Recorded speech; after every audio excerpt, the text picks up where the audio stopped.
कर्पूरगौरं करुणावतारं संसारसारं। ओम शिवा, जय माता दी। आज बात कर लेते हैं थोड़ा सा वास्तु दोषों के ऊपर। किसी प्रकार की भी समस्या अगर रहती है हमारे को, या ऐसा हमें पता चलता है कि हमारी कंस्ट्रक्शन जो है थोड़ी सी गलत हो गई है वास्तु के अकॉर्डिंग, और उससे आपको कोई भी समस्या आ रही है, किसी भी क्षेत्र में समस्या आ रही है, मतलब उस कंस्ट्रक्शन से रिलेटेड, तो वास्तु दोष जिसको कहा जाता है, तो वह विषय है आज। तो 9 सरल उपाय आपकी सेवा में, जिनमें से किसी भी एक को अगर आप पकड़ के चलते हैं तो किसी भी प्रकार का वास्तु दोष नहीं रह पाएगा। समझिएगा इस बात को। इस वीडियो में मैं बिल्कुल भी ये चर्चा नहीं कर रहा हूं कि वास्तु क्या होता है, किस प्रकार से कंस्ट्रक्शन होनी चाहिए, दिशाओं का क्या महत्व है। केवल और केवल जब ये बात हो गई है, या जिनको ये अच्छी तरीके से पता है कि हाँ हमारे यहाँ पर वास्तु दोष है, उसका निवारण क्या है, सीधे तौर पे बहुत आगे की चर्चा में लेके जा रहा हूँ। और कुछ एक एपिसोड जरूर बनाऊंगा। वास्तु क्या होता है, वास्तु पुरुष क्या होता है, कैसे कंस्ट्रक्शन होनी चाहिए, ईशान कोण इत्यादि जो अन्य 3 कोण और होते हैं उन पे भी वीडियो बनाऊंगा। लेकिन इस एपिसोड में केवल और केवल वास्तु दोष, उसका निवारण। तो चलिए मैं शुरू करता हूं। कॉपी पेन लेके बैठ जाइए और लिखिएगा, और थोड़ा थोड़ा मैं समझाता भी जाऊंगा आपको। सबसे पहला है, और बहुत इंपॉर्टेंट है, और ये कोई भी नहीं करता, क्योंकि देखिए बड़ी सीधी सी बात है, हमारी जो फील्ड है वो स्कैनिंग की है, हम लैंड पे ही काम करते हैं, तो हमारे को पता है भाई किस प्रकार से एनर्जी कैसे मोड़ के स्पेस में भेजनी है। तो इसलिए पहला उपाय, पहले लिखिए फिर मैं समझाता हूं आपको। नित्य सुबह और शाम की संध्या के समय घर के वास्तु भगवान के नाम से देसी घी का दीपक अपने घर के ईशान कोण में जलाएं। किसी भी प्रकार की समस्या आपको आ रही है, नहीं आ रही है, घर की स्त्री है जो वो ये करे काम, घर के जो वास्तु पुरुष हैं, वास्तु भगवान है जो, जिनके ऊपर आपका घर टिका हुआ है, उनके नाम से उनको प्रणाम करते हुए, उनके सामने सिर झुकाते हुए, सुबह की जो संध्या होती है संध्या पूजन, और शाम की जो संध्या होती है एक देसी घी का दीपक ईशान कोण, जो घर का ईशान कोण होता है वहाँ पर जलाया करें। वास्तु पुरुष का वहाँ पर ब्रेन होता है, ब्रेन एक्टिव रहेगा। ध्यान रखिएगा इस बात को। आपका घर की 80% समस्याएं, चाहे वो वास्तु से रिलेटेड हैं या वास्तु रिलेटेड नहीं है, खत्म हो जाएंगी। समझिएगा इस बात को। तो पहला उपाय। दूसरा लिखिए, घर के मुख्य दरवाजे की दहलीज पर एक लकड़ी के टुकड़े को पूर्ण चौखट के रूप में स्थापित कर दें। इस चौथी लकड़ी पर अपनी सामर्थ्य अनुसार चांदी या तांबा भी आप लगवा सकते हैं। चौथी लकड़ी जो घर का मुख्य जो दरवाजा है लकड़ी का, वहां लगा दीजिए। वो चौथी चौखट के रूप में लगेगी, और इस प्रकार का उसका आकार रहेगा कि जो पैरेलल जो लकड़ी की जो साइडें हैं उनसे वो मिल जाएगी, जमीन से वो टच करेंगी उनको। और कोई भी व्यक्ति जब भी घर के अंदर प्रवेश करेगा तो उसको लांग कर ही आएगा। ऐसी अगर प्रैक्टिस हो जाती है, और सामर्थ्य अनुसार उसमें चांदी या तांबा भी आप लगवा सकते हैं, तार भी लगवा सकते हैं, पूरा कवर्ड भी कर सकते हैं, या कोई डिजाइनदार कुछ भी आप लगवा सकते हैं। तो ये बेसिकली चांदी और तांबा, ये बेसिकली 2 एलिमेंट्स हो गए, ये एनर्जी को, नेगेटिव एनर्जी को एब्जॉर्ब करते हैं। तो ये बड़ा सरल सा उपाय है। तो इसके लिए कोई कंस्ट्रक्शन करने की जरूरत नहीं है, केवल लकड़ी का टुकड़ा, आम कोई भी ऐसी ग्लू हो या कुछ हो जिससे वो वहाँ पर टिका रहे, या जैसे भी मतलब जो मिस्त्री होगा आपका वो लगवा देंगे, और इससे भी आपकी बहुत सारी समस्याएं वास्तु दोष से रिलेटेड कम होने लग जाएंगी। या उससे जो समस्याएं आपको आ रही हैं और आपको फील होता है, मतलब ये वीडियो देखिए क्या है, आपको पता है वास्तु दोष है, मैं निवारण दे रहा हूँ, मैं भी चर्चा नहीं कर रहा हूँ, मैं एक बार फिर से क्लियर कर दूँ। वो चर्चा करने के लिए वीडियो में अलग से बनाऊंगा, स्टेप बाय स्टेप आपको समझाऊंगा, सारी कैलकुलेशन बदल जाएगी आपकी कि आपको पता क्या है वास्तु के बारे में और वास्तु होता क्या है। तीसरा उपाय लिखिए, घर के सभी सदस्यों के साथ, फैमिली मेंबर जितने हैं उन सब के साथ घर की एक फोटो को घर के अंदर उस स्थान पर लगा दीजिए जहां सभी सदस्य एक साथ बैठकर भोजन करते हैं तथा सभी की नजर उस फोटो पर पड़ती हो। डीप स्कैनिंग का उपाय है ये। घर के बाहर जाइए और घर के सभी मेंबर्स के साथ एक फोटो खिंचवाइए जिसमें आपका घर भी आता हो। मुख्य दरवाजे पे खड़े हो जाइए बाहर जाकर, और जहां पर सभी लोग बैठकर प्रेम से भोजन करते हो एक साथ बैठकर वहां लगा दीजिए, और ऐसी डायरेक्शन हो कि सभी लोगों की नज़र उन फैमिली मेंबर्स, मतलब उस पोर्ट्रेट जो है आपका सुंदर सा, उस पर पड़ती रहे। खुशी होगी आपको।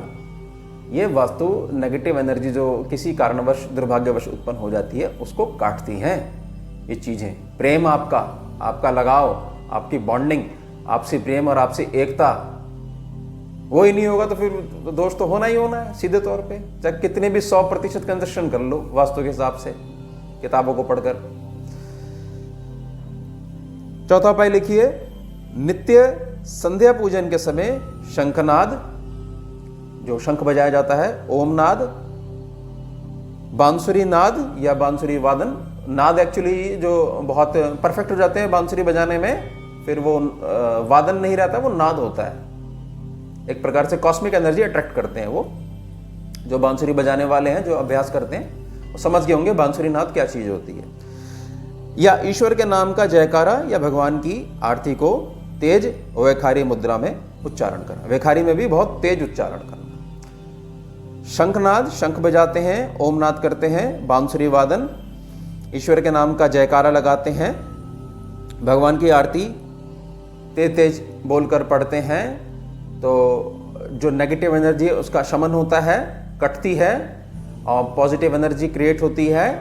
तो वहाँ पर अगर वास्तु दोष है, अगर वास्तु एनर्जी थोड़ी सी बिगड़ रही है तो वो भी वहाँ पर हट जाती है। जरूर करना चाहिए ये, तो गृहस्थियों को तो करना चाहिए, भगवान की आरती तो होनी चाहिए गृहस्थी की, हाँ दिया जलना चाहिए।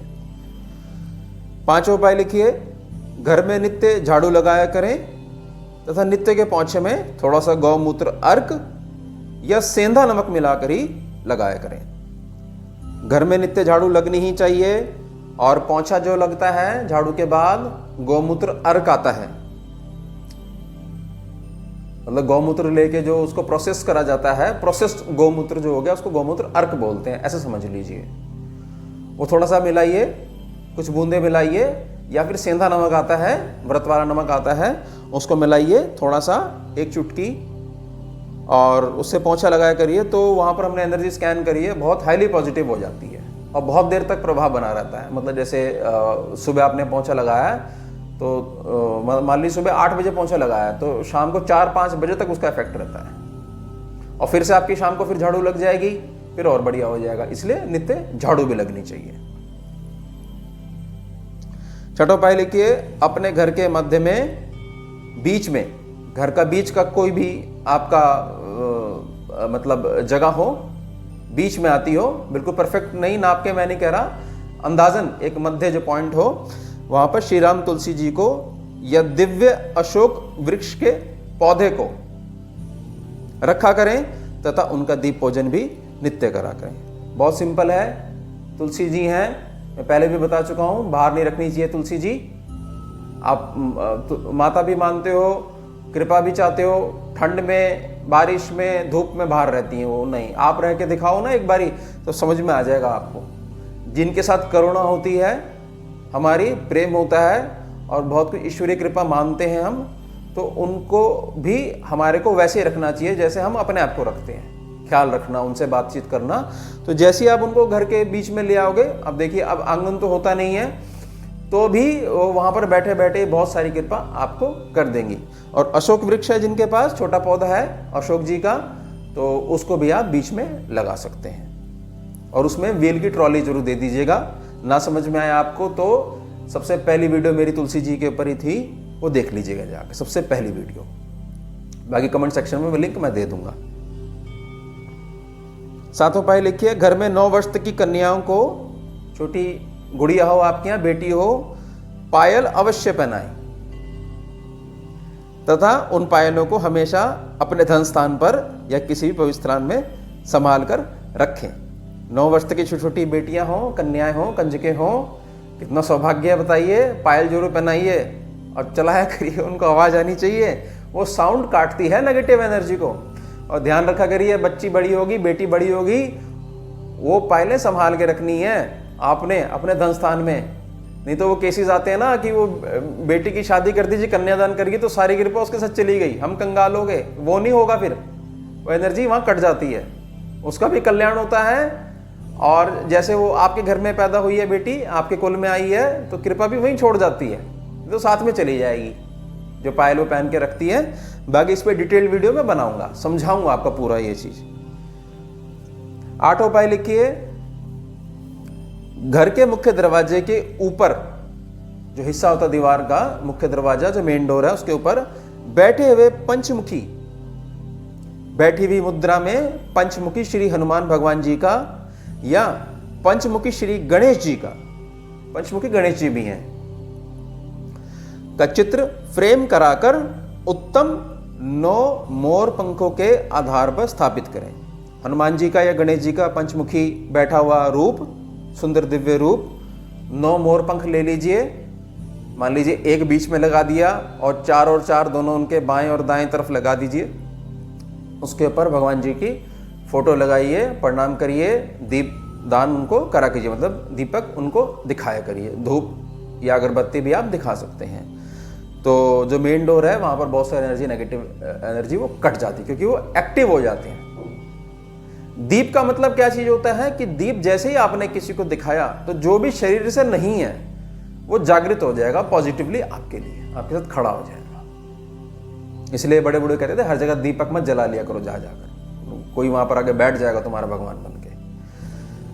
अंतिम उपाय 9 उपाय लिखिए, अब बहुत इंपॉर्टेंट है ये, बहुत लोग इसको जानबूझ के करते हैं और फिर परेशान होते हैं और इस तरफ बिल्कुल भी ध्यान नहीं देते। घर की मुख्य छत पर कूड़ा बिल्कुल इकट्ठा नहीं होना चाहिए। अगर छत पर बाथरूम है तो उसे वहां से हटा दें या प्रयोग बिल्कुल शून्य कर दें। यह बात घर के ईशान कोण पर भी हमेशा मान्य रहेगी। छत हमने हमेशा साफ रखनी है।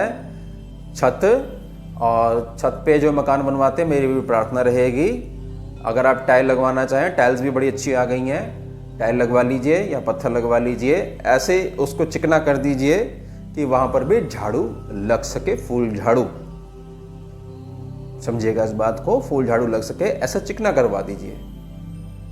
तो मेरे अनुभव के आधार पर पत्थर भी आप लगवा सकते हैं और टाइल भी आप लगवा सकते हैं, और बाथरूम बिल्कुल भी मत बनवाइएगा वहां पर, समझिएगा। पानी वगैरह की टंकी वगैरह छत पे है, छत वगैरह धोने के लिए, कुछ और काम के लिए आप कर सकते हैं, लेकिन बाथरूम नहीं होना चाहिए। सर के ऊपर तो आपने बाथरूम बना दिया, बताइए, हमेशा रहेगा तो कैसी एनर्जी जाएगी घर में और घर के मेंबर्स पे, समझिएगा। आपके अंदर इतनी सामर्थ्य नहीं है कि आपके ऊपर कैसी भी कंस्ट्रक्शन को एनर्जी प्रभाव नहीं डालेगी। तो संत मुनियों का शरीर होता है, कई 1000 किलोमीटर तक और पहुंच जाती है जिनकी, उनके फर्क नहीं पड़ता, कोई एनर्जी वहां आ ही नहीं पाती, तो वो जैसे मर्जी रहे, क्योंकि ईश्वरीय ऊर्जा से जुड़े हुए रहते हैं। ये तो सामान्य गृहस्थी के लिए जो ये उपाय हैं, तो उसमें छत की कंस्ट्रक्शन और जो घर का ईशान कोण होता है, देखिए वास्तु पुरुष का वहां ब्रेन है। अब ईशान कोण में मान लो टॉयलेट बना हुआ है, बाथरूम बना हुआ है, तो उसका कोई उपाय नहीं है कहीं भी, उसको तो तोड़कर सही करवाना ही पड़ेगा आपको, और बागवानी करनी पड़ेगी, वहां बुद्ध लगाना पड़ेगा, तब जाके 1 साल के बाद पता लगेगा कि भाई यहाँ कितना ठीक हुआ, कितना ठीक नहीं हुआ। तो ये तो जरूर ध्यान रखना चाहिए। और जो नया घर बनवाते हैं वो कम से कम 2 चीजें तो अच्छी रखा करिए, ईशान कोण और आपकी किचन सही जगह होनी चाहिए। बाकी कर लो अपने हिसाब से कंस्ट्रक्शन, बाकी सब चीज कंट्रोल हो जाएगी, लेकिन ईशान कोण और किचन अगर आपकी गलत बन गई है तो बहुत दिक्कत है जी, समझेगा इस बात को। तो सलाह आप ले सकते हैं, वास्तु वाले हैं, बहुत देखिए अब तो क्षेत्र इस प्रकार का हो गया है, बहुत जानकारी फैल गई है, कोई आर्किटेक्ट है उनकी भी सलाह ले सकते हैं, तो सलाह लेनी चाहिए, वो एक्सपर्ट होते हैं उस क्षेत्र में, बहुत अच्छा करवा देंगे। अब बहुत अधिक नहीं करवाना चाहते तो मैंने बता दिया, आपका ईशान कोण और आपकी किचन अग्निकोण, ईशान कोण अग्निकोण ठीक रखिए, सब कुछ ठीक ही रहेगा लगभग। बाकी तो ये सब चीजें चलती रहती हैं धूप छांव की तरह, कितना भी अच्छा कर लो प्रारब्ध से आप बच नहीं सकते। और जब आपका समय अच्छा चल रहा है, कैसा भी कुछ कर लो सही ही पड़ेगा आपका, तो ध्यान रखिएगा। और एक छोटा सा मैसेज मैं देना चाहता हूं, जो बहुत अधिक जिनको पीड़ित रहते हैं, वास्तु, सभी चीजों से जब आप प्रेम करने लग जाएंगे, आपको अपने घर की दीवारों से प्रेम है, किचन से प्रेम है, किचन में आपके बर्तन हैं उनसे प्रेम है, सभी घर के सभी परिवारजन आपस में प्रेम से रहते हैं, तो यकीन मानिएगा कभी भी वास्तुदोष नहीं हो सकता। वास्तुदोष का प्रभाव कैसे पड़ेगा? आपस में जो एकता है वही तो खराब होगी, प्रेम के स्थान पे घृणा ले लेगी अपना स्थान, तो ही तो वास्तुदोष हुआ। तभी तो आप विचारोगे कुछ गलत तो नहीं हो रहा। और जो सभी प्रेम से रहेंगे, जैसे मैंने अभी उपाय बताया, वो फोटो खिंचा के घर के साथ आप लगाइए, उसको देखा करिए, वो मोमेंट्स होते हैं। अब तो बहुत अच्छा युग है, फोटो खींच के आप लगा सकते हो, तो ये जरूर करा करिए।